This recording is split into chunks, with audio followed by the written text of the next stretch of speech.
sky, gazing far into the night. I raise my hand to the fire, but it's no use, 'cause you can't stop it from shining through.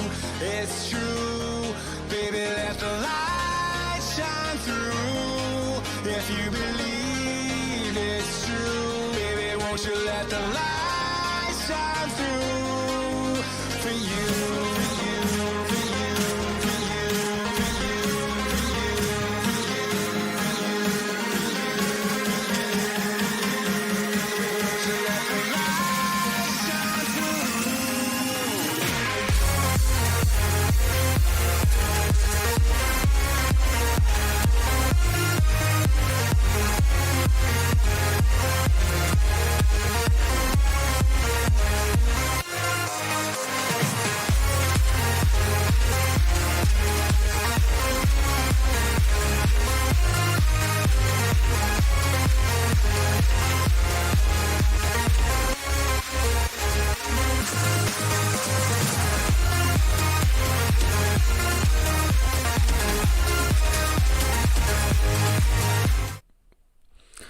Good afternoon, everybody, and welcome to the latest virtual Elite FPL show with myself, Steve, where I'll be going over last night's virtual FPL games.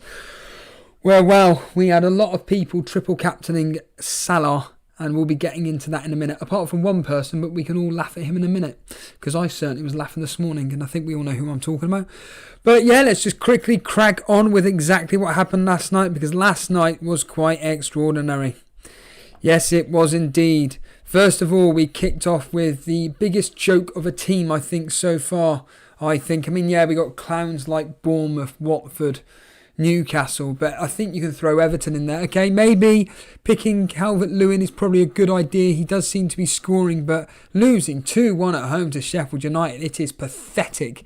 Calvert-Lewin getting on the score sheet very, very early on with a Digne assist, but it was McBurney and Norwood pulling them back and winning the game, with Baldock and Lundstrom getting the assist. The Blades come from behind to beat the Toffees. Calvert-Lewin gave Everton the lead, but the Blades pulled it through with McBurney and Norwood, and Basham winning the man of the match. We then move on to, I caught again, Pulisic, a player I've been banging on about. Have I got him at my team? Nah, why would I bother?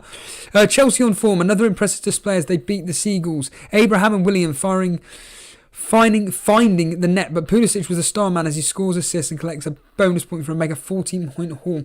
That's right, Abraham, Pulisic and William with the goals. Pulisic, Mount and Azpilicueta with the assist now as Chelsea win 3-0 against Brighton. Another team just awful. Then the next fixture, of course, a very, very, very comfortable win for Man City. I had head in hands when I heard Aguero scored. Aguero and Sane getting the goals, Bernardo Silva and Laporte with the assist. Aguero, someone that I got rid of, but it needed to be done for the man that we're about to talk about later. But a blank for Kevin De Bruyne, a City win. Aguero and Sane score as Laporte shines again. The defender getting the assist, clean sheet and 3 bonus points for another big haul. Of course, Otamendi. Of course, he starts in the one game when I eventually get rid of Otamendi. He finally plays a game and they keep a clean sheet. It is absolutely laughable. Now, the big game here with lots of goals. Watford 2, Wolves 3. Team I completely forgot I had the goalkeeper for in Ruddy, and we'll get into what I did yesterday eventually. But yeah, Watford getting 2 goals against Wolves. Wolves out winning 3-2. Another thriller in virtual FPL as Wolves edge out the Hornets. Deeney and Jimenez both on the score sheet as Neto lifts Wolves to victory, scoring and assisting in a match-winning performance. The Watford goals coming from Deeney and the assist from Delafeu and also Pereira. Yeah, it's very, very frustrating hearing the same old names seem to be scoring over and over, despite the fact they've got really tough fixtures, i.e. Watford. They're a bunch of flaming clowns, but Deeney keeps getting the goals. It's very, very frustrating, especially when, you don't bring these players in, and the more popular players seem to blank, and then these rubbish players seem to continue scoring, i.e. Aurier, but we'll get onto him in a minute. Up next, we had, once this decides to go back, there we are. Up next, we have West Ham 1, Bournemouth 1, and another player that just keeps performing is Harry Wilson and Snodgrass. Snodgrass getting a goal and Harry Wilson also getting a goal, with Noble and Fraser getting the assist. The informed midfielders both score for their respective teams, and Snodgrass and Harry Wilson find the net as match ends in a draw. Fraser continuing his form by getting another assist. But they're just in that bracket where they're just a bit too expensive. Not necessarily Snodgrass, but Harry Wilson and Fraser. They're just that bit too expensive. Am I really going to bring in... I mean, Harry Wilson or Snodgrass could be brought in for Zaha when Zaha's fixtures turn, and I'm seriously thinking of getting rid of Zaha because he's blanked in the last 2, I think.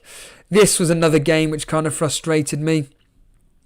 It was Crystal Palace 0, Leicester 1, although I found out Ward late on actually was taken off after the 60-minute mark, so I actually did get the clean sheet there. Vardy getting the goal, Perez again getting an assist, and also getting 2 bonus points, 9 points total. Battling Palace 4 just at the end as Perez found Vardy, who scores the late winner. It was a very timid affair as Palace were looking to hold on but could not hold on, so to speak. Leicester grabbed the clean sheet. Perez the man of the match for his overall performance. Again, Jamie Vardy, their fixtures upcoming are awful, but then again, we all know in real life, Jamie Vardy, he likes to play the big teams. Here we go, moving on to a team which really, really frustrates me. Well, specifically a player in Aurier. That's right, Spurs 2, Southampton 1. Son and Aurier with the goals. Lamela and Son with the assist. Son again, I'll go into what I did with my transfers yesterday, but Son was a player I was looking at to bring in for Kevin De Bruyne. Did I do it? Nope, but we'll get into that in a minute. Kaneless Spurs didn't need to worry as Son stepped up nicely to lead them to victory over the Saints as he always does. The midfielder scoring and assisting and getting a mega 13 points. But of course, that's actually a very, very good point. A blank for Ali. I'm not going to lie, when FPL Penguin, I found out yesterday morning that he was triple captaining Ali, I was surprised that he went with triple captaining on Ali.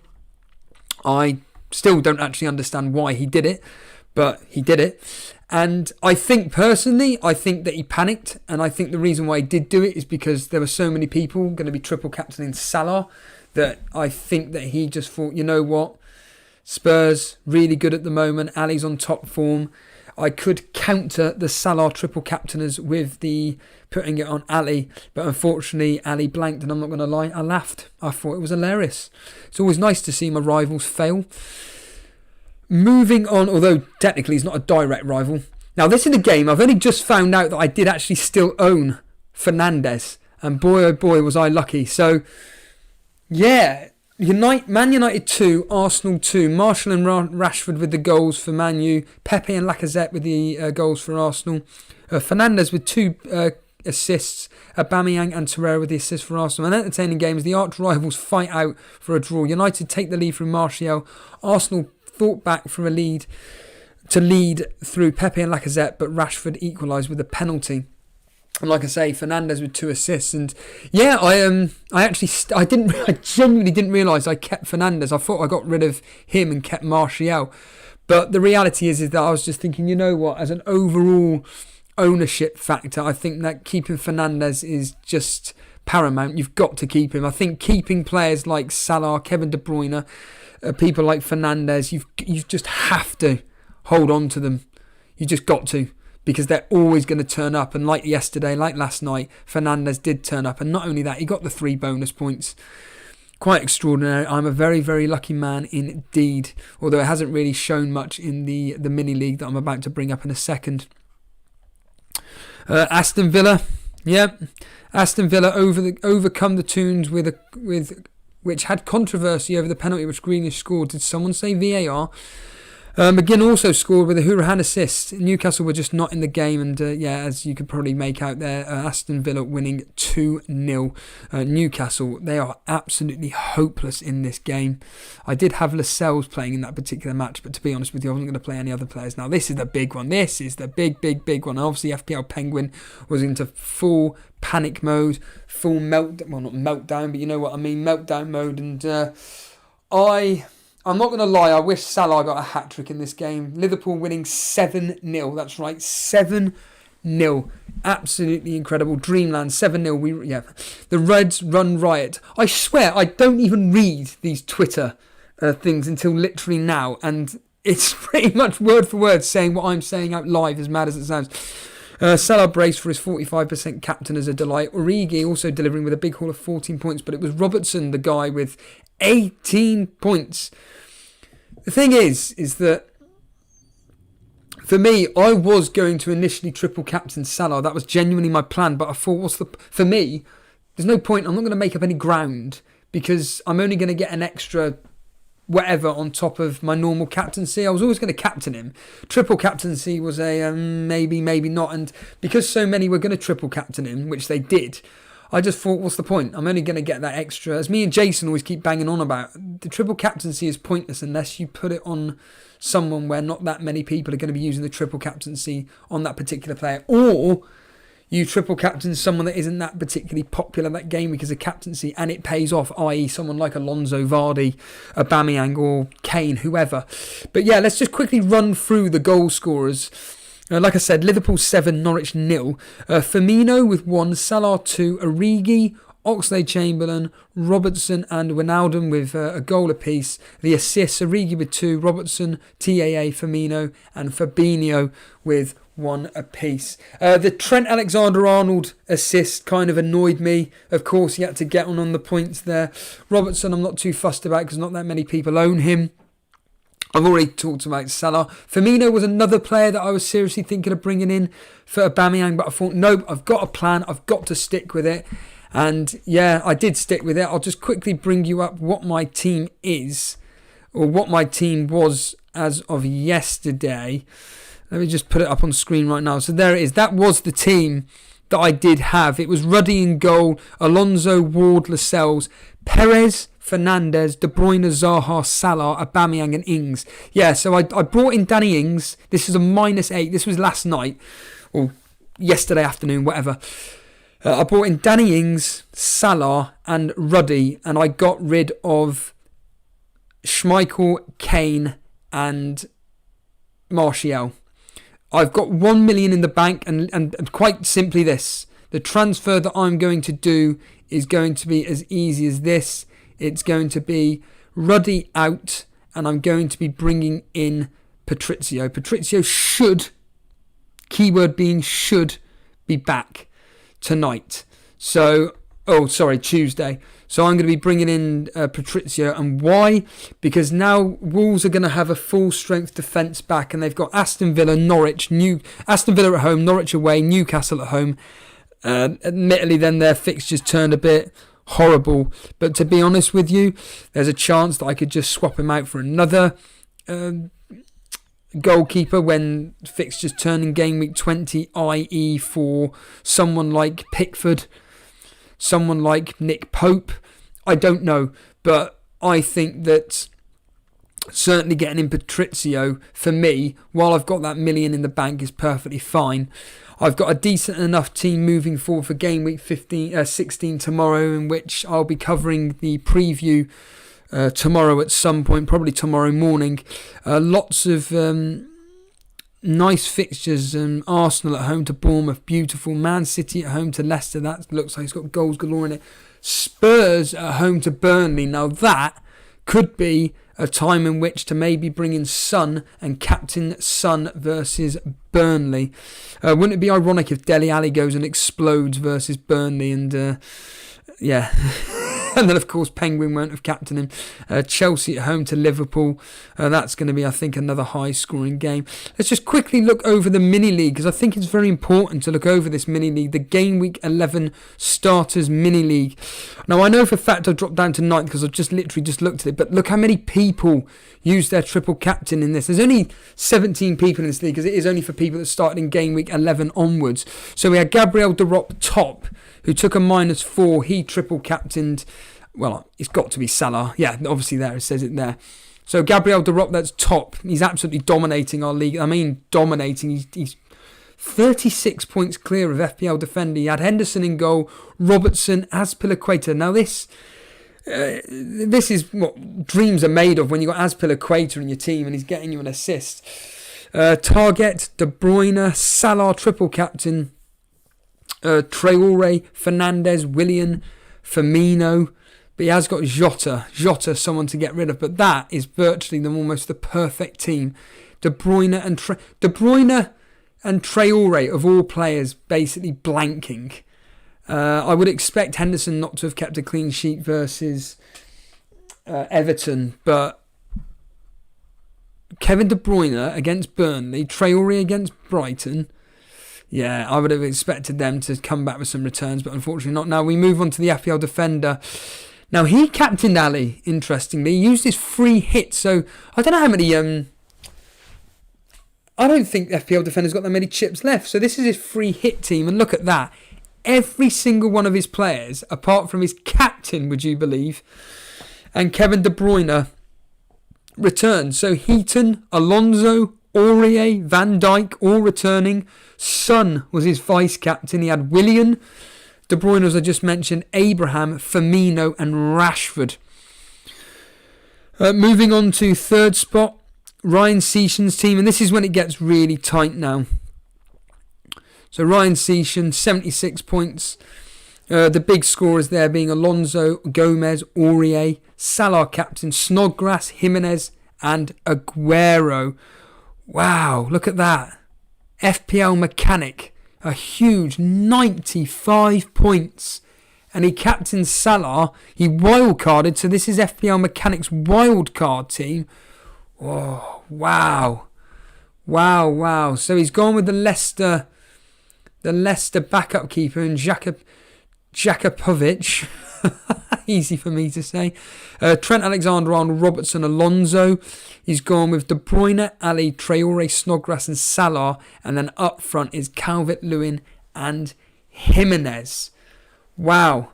So there's a wild carder there. Look at this. 96 points for Harbour Boy. Triple captain Salah. Let's just quickly look at the players that did well for him. It was Robertson, Snodgrass, Jimenez, Rashford. Unfortunate with Target on the bench. This is my team. I'm down to 9th. But I've got all my chips intact apart from the wildcard. But that's coming up soon. Again, in Game Week 19. I did take a -8 though, as I've already said, to bring in Ruddy, Ings and Salah. But I had a really good game week, to be fair. Aubameyang, Ings, Salah, Alonso, Ward, Perez, Fernandes, all coming through with my points there. I don't even know how many points. I got a total of 78, so -8 is obviously 70. I am through to the cup, which is the key thing. Any other big scorers here? 96 for... This has got to be Colin the Moonwalker. It's got to be based on his name there. 96 points. It's all these Robertson owners here. So Heaton, Robertson, Aurier, Alonso, Target, Salah, Snodgrass, Aubameyang, Jimenez, all pounding through. And I just want to say, I don't think Jason did anything last night. Although it doesn't, to be fair, he's still got the same points as me, 70. And he stayed with Aguero captain. It's obvious that Jason did nothing with his team yesterday. Basham, Aurier, Doherty, Salah, Fernandes and Aguero captain all coming through for Jason, who's right at the bottom. But to be fair, he did join in game week 12 and he's virtually caught up with me, to be honest with you. That's how rubbish I am at fantasy football. But yeah, let's just quickly... And I do mean quickly, look over the season ticker, because I always do find looking at this season ticker quite interesting when when we look forward to the matches upcoming, specifically tomorrow's games, where, like I said, tomorrow we've got Arsenal at home to Bournemouth, Liverpool away at Chelsea. Is Salah worth captaining in that game? Southampton at home to West Ham. Could Danny Ings be a differential captaincy? Jimenez at home to Aston Villa. And like I say, Wolves, West Ham, Brighton, Arsenal, all got some decent upcoming fixtures. And is it worth bringing in those players? Is Snodgrass worth bringing in at the moment? Is Son worth bringing at the moment with Harry Kane out till game week 24? Who knows? Who knows? Let's just quickly say there's a lot of people in chat. Just all I can say is that welcome all. Like, I don't really interact with the chat on these short streams because, to be honest with you, like I said, I want to keep them as short as possible, just quickly going through everything. What I do want to look at, just quickly for everybody that doesn't know, is the actual Premier League table itself within the world of virtual FPL. Liverpool top by 3 points. They're on 41 points. Man City on 38, followed by Spurs, who are third with 35. And then they've got a huge gap ahead of Leicester on 28. But these teams are so inconsistent. You've got Leicester, Arsenal, Chelsea, although Chelsea are on a bit of a run at the moment. Man U, Wolves, all these teams here just seem to get such sporadic results. And then right at the bottom, I mean, I'm surprised Watford aren't even down. How Watford aren't at the bottom with the amount of goals they've conceded. They've conceded the most in this game. 30 goals they've conceded. I mean, Wolves aren't too far off with 25. The same as Spurs with 24 goals conceded. Oh, Brighton conceding 31 goals. So yeah, Brighton, West Ham, they're the kind of teams to target. Bournemouth again, although Bournemouth are on a bit of a run at the moment, like I just said. Everton, they seem to concede quite a lot. Oh, Norwich, 32 goals. Sorry, yeah. Certainly these teams worth looking at who concede a lot and everything, and they're certainly the teams that I like to target when it comes to picking my captaincy or whatever. And again, the captaincy for the history came through again. So stay tuned for that tomorrow. Right then, I'm going to call it an afternoon. So I'm going to be... Oh, there's an interesting question straight away, Jay-Z. The simple answer is this. I am going to cover the live matches as a one-off. It will be next week, Sunday. I'm going to give it a go. I don't want to tread on Penguin's toes. I'm not a piece of garbage, but basically, I know he's covering all the games, and I am going to be going on his show to be a co-host, just to see how that goes. But yeah, certainly just to see it as a one-off, to see how it goes. Certainly on Sunday the 16th, isn't it? Something like that.